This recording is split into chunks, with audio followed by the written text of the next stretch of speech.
সকলকে জানাই শুভ দুপুর।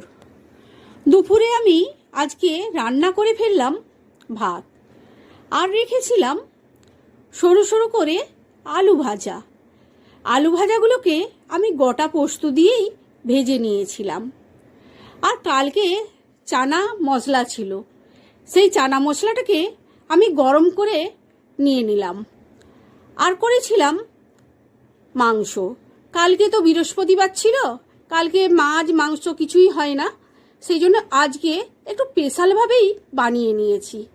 Tomato sauce, soya sauce, chilli sauce, এই গাজর নানা রকম দিয়ে একটু ভালো করেই বানিয়ে নিলাম। আর রেখেছি আমড়ার চাটনি, সেটাকে আমি চিনি দিয়েই বানিয়ে ফেললাম। আর ভাতের উপরে দিয়ে দিলাম একটা কাঁচা লঙ্কা আর পেঁয়াজ। তোমাদের কার কেমন লাগলো জানিও, আর কার কার বাড়িতে মাংস হয়েছে সেটাও